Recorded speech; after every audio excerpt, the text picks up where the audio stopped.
Welcome to the Swike Podcast, the only podcast that shares the stuff you didn't know you needed to know about jobs, careers, and life.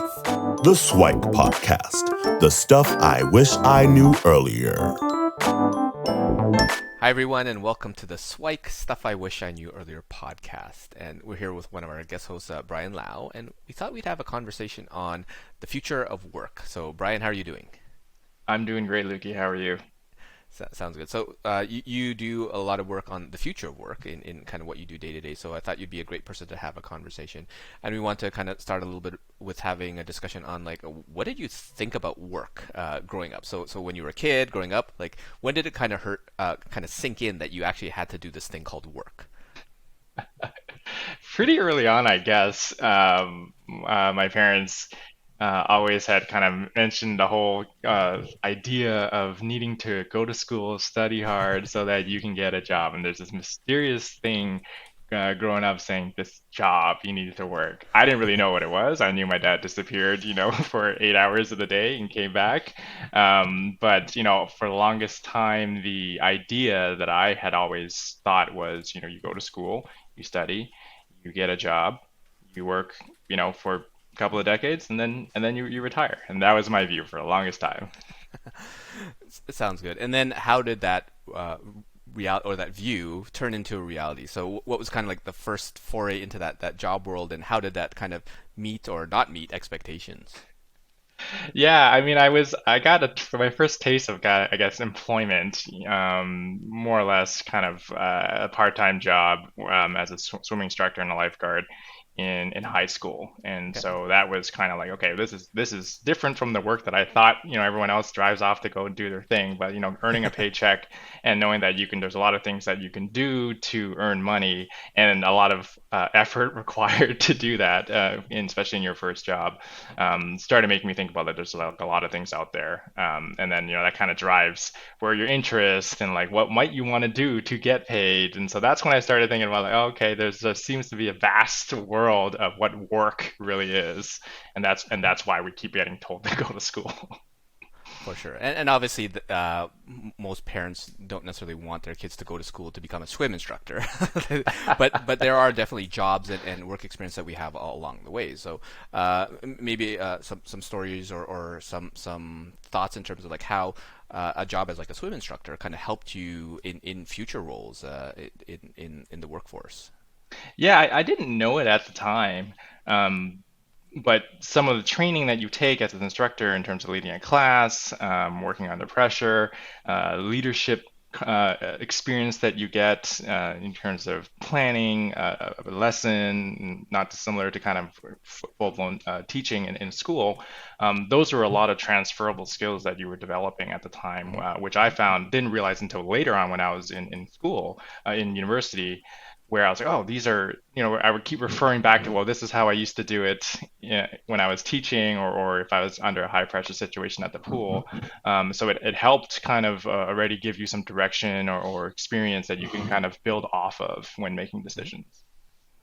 Sounds good. And a couple of kind of basic things is even managing your time to show up when you're supposed Yeah, to, because it's a little bit different when you're at school, because like if you're late, you're late. It doesn't really matter, right? And some of the profs don't even know you're in class. that's But right. I mean, if you're not there and you have 4 students, 10 students, whatever, they notice, right? That's a big So being difference. able Yeah. to get there on time, get there early is definitely something that's helpful. So that's kind of like your first kind of job experience. What about kind of like the traditional professional job? So that Mhm. one that you wanted, maybe it's after graduation or like co-op internships, that sort of thing. What was kind of that first job experience?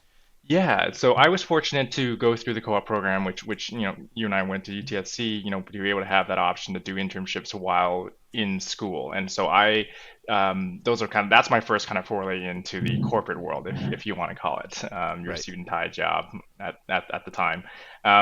And I think as everyone else normally is, and I was for my first swim job, I was very nervous kind of going into my first job, because I really didn't know what to expect. You study certain things, you hear about certain things, but it's not until you actually arrive, you meet your new boss, you meet your new team, and then realize, okay, I'm going to have to actually do things here that I may not have done before. And so that was kind of like an eye-opening experience in terms of trying to figure out like what am I actually supposed to do here. But the key to really succeeding, I found, was being able to kind of ask the right questions at the beginning, ask lots of questions, not making assumptions, and just trying to like the more you kind of ask everyone around you because they've been there longer than you start to build this context around here's the environment you're working in, these are the people you work with, and that was I found super helpful in terms of starting to get more comfortable around my day to day and the team that I work around and the work that I've been doing for them. For sure. Yeah, my co-op experience actually started in high school, and I was lucky enough that we Amazing. actually had a high school co-op, and Yeah. I got a job as like a network administrator. And what kind of annoyed me is that there were other interns or co-ops there, but because they were university level, right, they were actually doing the exact same work, and they were getting paid more than I was because I was part of the high school tier, and they were in the university tier. But There's a I disparity did. here. Well, I mean, it's different program funding sources Yeah. and stuff like that. So I kind of get it, but yeah, it didn't mean that it was less annoying.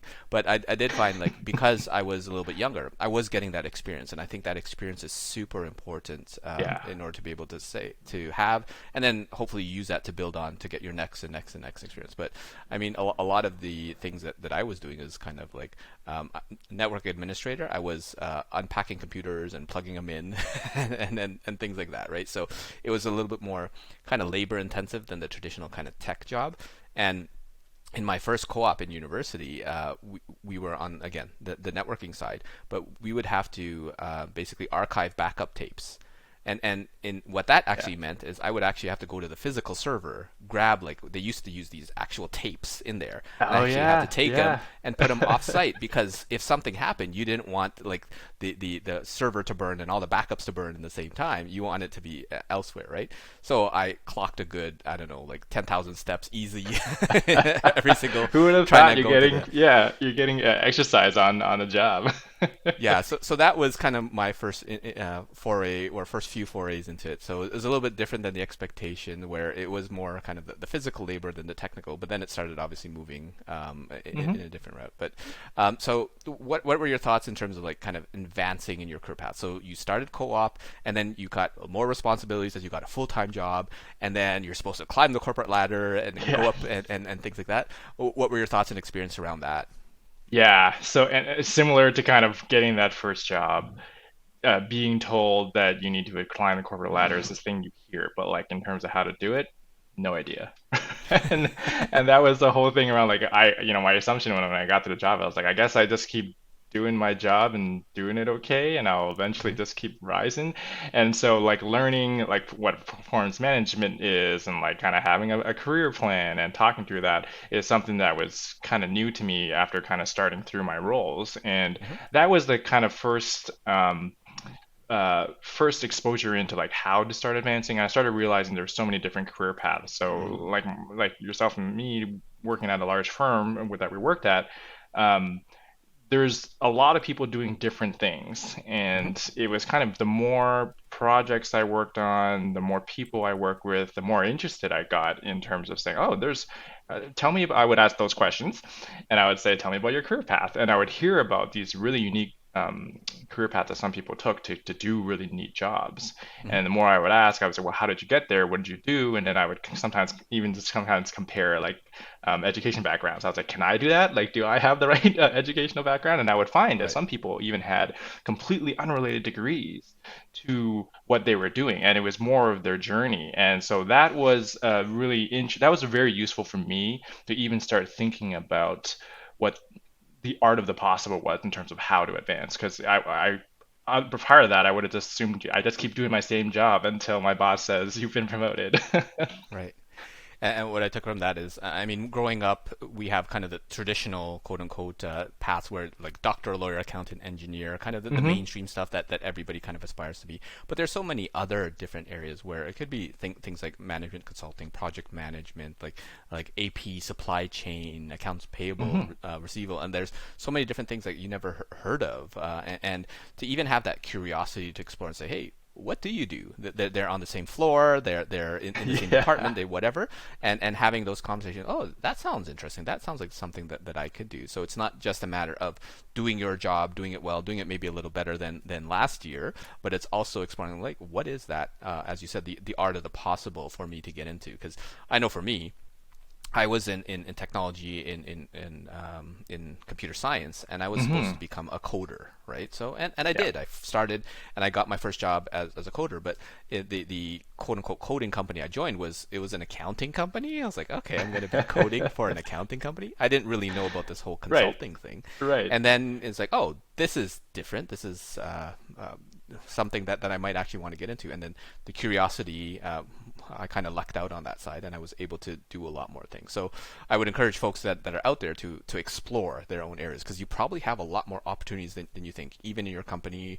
or tangential areas and all those things like that. Hmm. No, totally. You're talking about kind of like, what was I kind of expecting kind of going in, and what's the actual experience, especially earlier on when I was starting out.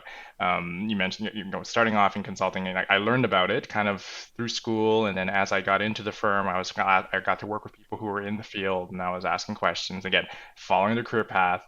And then, oh, that was very interesting. And I thought I'd love to be kind of doing that as well. And so I thought you kind of get in there, you start advising executives left, right, and center, and being able to kind of tell them all these things to do, when the reality is you're kind of aligning PowerPoint boxes left, right, and center, a lot of the time. And it was kind of really interesting to kind of go, and there's a lot of kind of background work that goes into the big presentations that happen that we advise our clients, and learning that there's a lot of different members on the team that do different things, whether it's the data analysis or whether it's kind of putting together the storyboard, and this learning what a project is, right? And so all these kinds of things over time was kind of learning, oh, projects can be different, the things we do can be different, the people you work with can be different, the expectations can be different.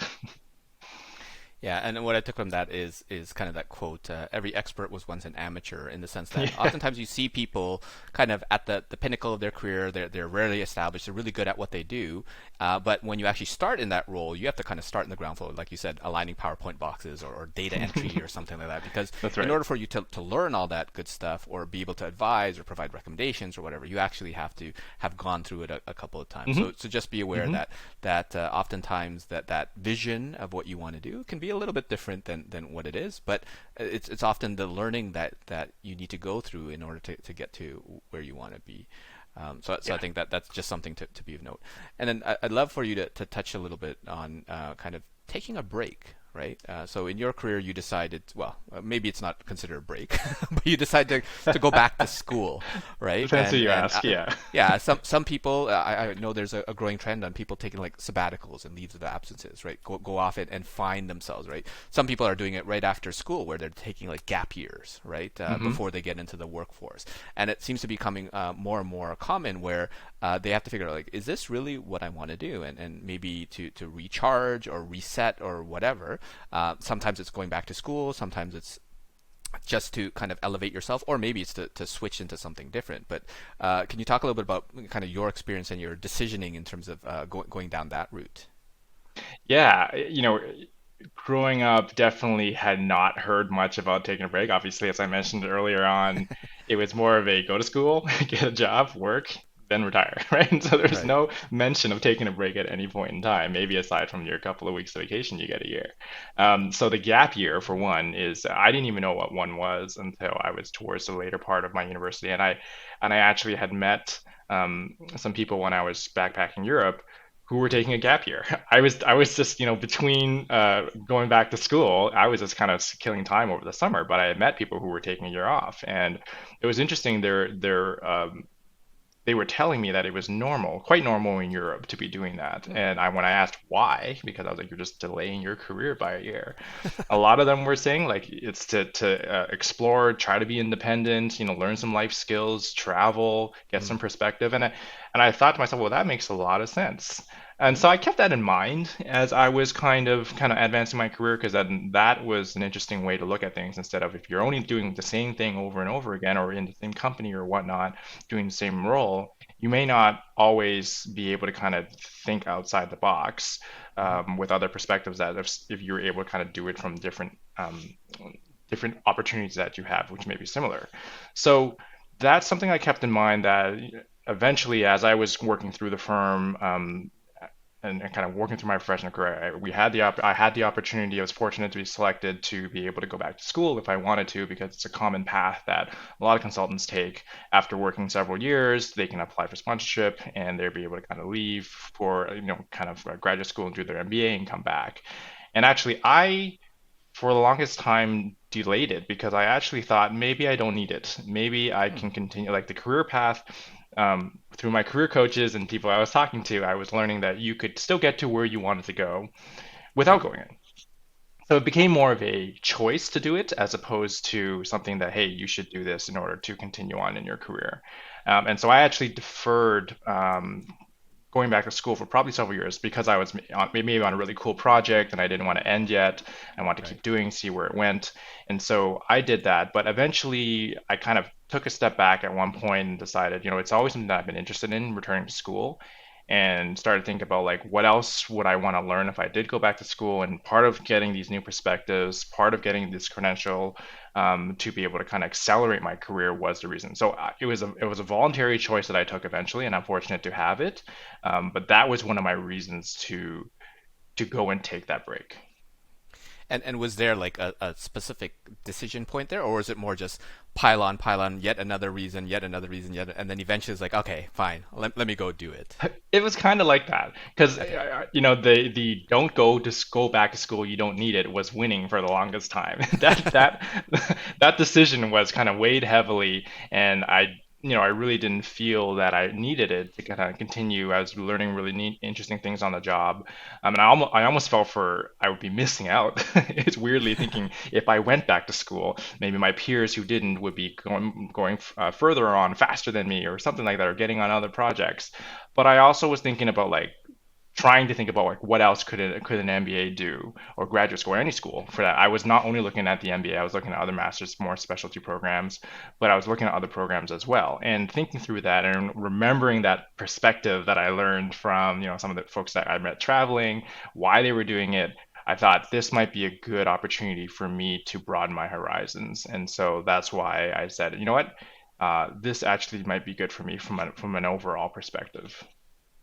Right, and I think just to summarize the discussion for folks that are listening and are in their career path, early in their career path, work doesn't have to be just the study, work, retire type of stuff. There are a whole bunch of Yeah. different variations and options, and we have the benefit of being in like a first world country and have access to all these. So we come from a place of privilege, but a lot of folks that are can consider something like a gap year, and I think that is quite an interesting concept where it's almost like adulting Yeah. and learning to be kind of a grown up where like for those that studied locally and they commuted to work where they're still living at home and things like that, well, they're missing out on an experience versus having to live on campus and cooking for themselves and things like that. Or if you had a meal plan where you don't really have to Hmm. do that. Now, backpacking, you might not necessarily do that either, but at least it's different sort of skills. And then I know more and more folks are looking at kind of sabbaticals and leaves and stuff of that, whether it's for to take care of someone who like an aging parent or their own Hmm. health or just to Hmm. find themselves or to go back to school and reskill themselves. So oftentimes it is that personal choice and you're going to have to figure out and don't let necessarily the opinion of one person or a set of people influence you too much. Do what's right for you in a given circumstance. So I think it's great that we provide kind of those potential options for folks as they get out there. Yeah. I think I think one of those things is we never really you can never really be sure around the answer. I certainly had my doubts when I was going to go back. I was like, is this the right decision? What if it doesn't? What if it's the wrong decision? What if it actually slows me down? You don't know. We always are trying to take our best educated guess. That's why we talk to people. We try to do research, get a sense of what's there. But like the way I've always seen it, education's always been kind of I've viewed it as a tool, a very useful tool if you know what you're doing with it, right? It's not Mm. just piling on and collecting as many degrees as you can, but like knowing what you can do with education, the more is generally better, and it can unlock a lot of careers and opportunities that can kind of accelerate where you want to go. But at the same time, it's not criteria for success, which is why I think of it. I always try to think of it as a tool because like if you need it or Mm. you think you can use it, go for it. Yeah, I think that's a good point. Thinking of it as a tool versus just a checkbox in there. Hmm. And sometimes you just want it as a checkbox. Like I always wanted three letters at the back of my name, so therefore you take it. And if that's the way you want to, just understand that that's the rationale versus something else. I'd love if we took some time to kind of delve into kind of trends and changes in the future work because that's some of the stuff that you deal with. So Hmm. obviously COVID changed things quite significantly. Yeah, Remote absolutely. hybrid work is the new norm, and I'm hearing things like the gig economy where like the Great Resignation, everyone has their side hustle and the startup that they're doing and things like that. And then I'm actually seeing that there's an increased interest in like the trades where you can find like plumbers and contractors that do construction and building. They make a ton of money, and Hmm. a lot more people are trying to get into things like that, right? So, what are some of the trends and thoughts that you're seeing around and up and coming or kind of already here? Yeah, no, I think, it's safe to say that nearly everyone was affected by the pandemic and a shift in work, some for the better, some for the worst. But regardless, I think everyone can reflect to say that has forced us to think about how we're currently doing things and whether it's the Mm-hmm. right way to be doing things. And if it's something that you were trying to think about before, if anything, your employer has been forced to think about it now because of the global scale of everything. And I think the good thing about that is it's kind of driven a lot of discussions. Some of them are difficult, but all around Mm-hmm. kind of when we call about this future work, it means different things to different people. But the way we've been looking at it, when we're looking at on the product side, is it's the way we work from the workplace where we're doing our work, the space at home or the space at the office is different now. The style we work, whether it's kind of hybrid, digital, using different tools is different now. And the workforce, the people we work with, and how things are structured, all of those are different. So kind of those three areas, like those are kind of some key buckets of how we're looking at how all of this has been changing. And if you want to focus on it, a lot of the trends that we're seeing now is employees are now able to demand more from how they work. The customization, the personalization of like, hey, going into the office, commuting an hour and a half every day and sitting in a cubicle wasn't exactly my most productive way previously. And, it was forced upon us during the pandemic to do it another way. And for some people, not everyone, they found it more productive and better and healthier for in many ways as well. And so it's driven a lot of discussions around how do we equip our employers and our valuable kind of employees with the tools and technology and the processes and to enable everyone to do work in their best way possible, while at the same time still making sure we're meeting all of our like, business objectives and accomplishing the things we mean to do, but giving people more flexibility. And so that's a really big thing that we're seeing a lot. And I don't think we're quite there yet in terms of any one company or business cracking the code and having the answer because the very classic advisory consulting answer is it depends, right? It Mm-hmm. depends Mm-hmm. on the company culture, what they're doing, the nature of the work they're doing. If you operate in manufacturing and have a factory floor, well, I don't really think you can have people working on laptops at home trying to Right. build things. So those are some of the big trends that we're exploring and looking into. For sure. And what I took from that is COVID allowed for some of those norms and unwritten rules to be challenged and tested to say Hmm. like, well, Hmm. do I actually have to come in for work? Like, can't I be just Hmm. as productive at home, virtually, or even in the same country in the same time zone for some folks as Yeah, well? yeah. And whether the employers were willing to kind of take that to say, no, we need you in the office. But do you? Like, Yeah. am I being I wasn't. rewarded? Yeah, am I being rewarded by what I do and my output and what I accomplish, or by my attendance and just That's right. taking up space in a desk? And companies and organizations are realizing, yeah, you know what, you actually don't have to sit here, but there are a lot of roles where you still need to be there, right? And it would be better where you might be more productive or build better relationships. So it's a balance, and each company will have to take kind of their own culture, their own people in mind, and then ultimately try to deliver value to their customers and as a result of that. So Yeah. I think it's a work in progress, and things are ultimately evolving.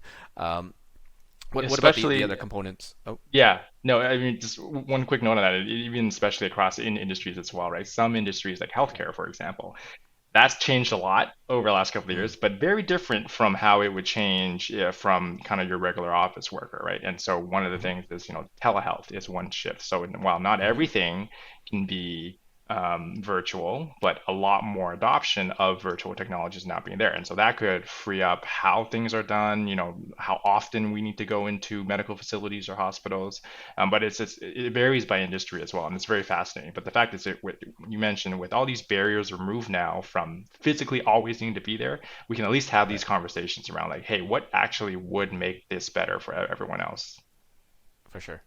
Yeah, I think as we start to close off this conversation, do you have any other kind of tips and tricks or considerations that folks would have as they kind of go into the workforce, either as kind of a recent grad trying to figuring things out there, and then for those that are in the workforce and trying to plan out for like what is it going to be like in 5, 10, 20 years? Any sort of parting words on that side? Yeah, I think it's keeping an open mind. We actually don't know where, like I mentioned, don't know where we're going to be yet, what's going to change. And if you think about some of the careers that people have now, they didn't exist 10, 20 years ago. And it could be Fair enough. possible Yep. as things happen, as we advance in this kind of very interesting point in time moving forward for the next couple of years. So, social media influencer definitely wasn't a thing 20 years ago, whereas it's a very Yep. popular thing now. You were mentioning kind of gig economy and side hustles. A lot of people have kind of used a lot of platforms that exist today to either supplement their income from doing things for fun, and sometimes they're so successful they leave careers to do something else. And so that Mhm. whole gig economy is driven by a lot of this stuff right now, and it could continue to evolve as we know. And I think traditional careers that we have maybe learned about in school can evolve or be impacted by that as well. And you mentioned as well, like around the trades, there's a lot of interest around the trades as well.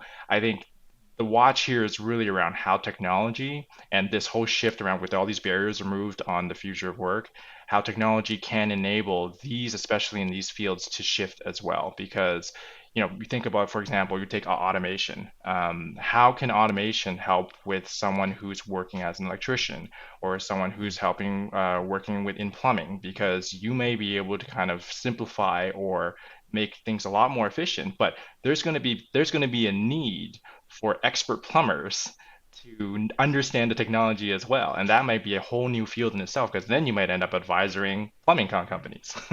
Right. For sure. So I guess what I take from that is stay tuned.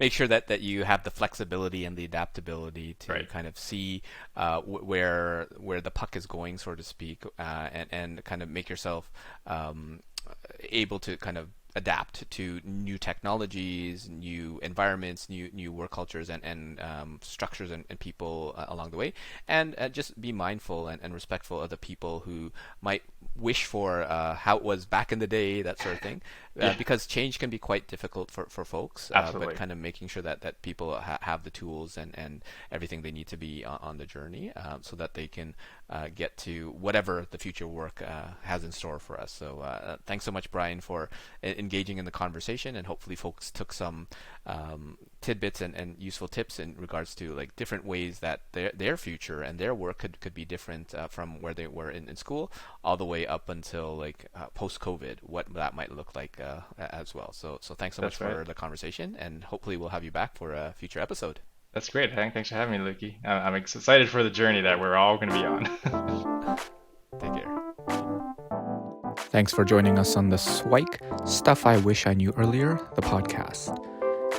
If you like the podcast, please subscribe on iTunes, Stitcher, or wherever you found this podcast. And if you can give us a review, that would be very appreciated. Feel free to contact me on LinkedIn at Luki Danu, LUKIDANU, and the same on most social media platforms. And I look forward to hearing from you. Thanks. Bye.